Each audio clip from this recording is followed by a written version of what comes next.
জাতীয় কংগ্রেস ছেড়ে তৃণমূল কংগ্রেসের যোগদান।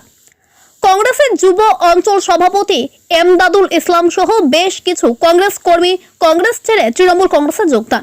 মুর্শিদাবাদের লালগোলা ব্লকের অন্তর্গত পাইকপাড়া অঞ্চলের 7 নম্বর পঞ্চায়েত সমিতি জোনের কনভেনশন এবং ওই অঞ্চলের যুব কংগ্রেসের সভাপতি এমদাদুল ইসলাম সহ বেশ কিছু কংগ্রেস কর্মী সমর্থক তৃণমূল কংগ্রেসে যোগদান করলেন। উপস্থিত ছিলেন জঙ্গিপুর সাংগঠনিক জেলা তৃণমূল কংগ্রেসের সভাপতি তথা সাংসদ খলিলুর রহমান, লালগোলা বিধানসভার বিধায়ক মোহাম্মদ আলী, ব্লক তৃণমূল কংগ্রেসের সভাপতি দেলশাদ আলী সহ ব্লক ও অঞ্চল নেতৃত্ব। এদিন তাদের উপস্থিতিতে কংগ্রেস থেকে আগত তৃণমূল কংগ্রেসের যোগদানকারীদের হাতে দলীয় পতাকা তুলে দেওয়া হয়। ব্যুরো রিপোর্ট, দিনরাত স্টার নিউজ। প্রতিশ্রুতির মধ্যে দিয়ে সেগুলোকে তিনি পালন করেছেন, এটা খুব ভাবার বিষয়। তারপরে 2021 সালে বাংলাকে ক্ষমতার লক্ষ্যে যেভাবে তিনারা বাংলাকে মানে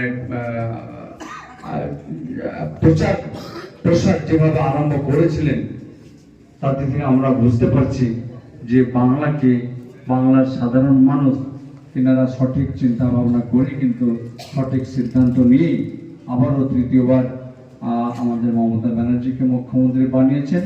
আমি তৃণমূল কংগ্রেসের পক্ষ থেকে কৃতজ্ঞতা জানাই সকল বাংলাবাসীকে। সঠিক সময়ে সঠিক সিদ্ধান্ত নিয়েছে। সেই সময়টা এমন ভাবে বাংলায় 2021 সালে বিজেপি যেভাবে আগ্রাসন করলো, তাতে অনেকে ভাবছে কি বিজেপি আসছে, কিন্তু সঠিক সিদ্ধান্ত সঠিক সময়ে বাংলাবাসী নিয়েছিলেন। আজকে যেগুলো বিজেপি শাসিত রাজ্য রয়েছে সেখানে গিয়ে দেখুন সবকিছু কিন্তু একতরফা। আমাদেরকে যেতে হয় বিভিন্ন কাজের জন্য,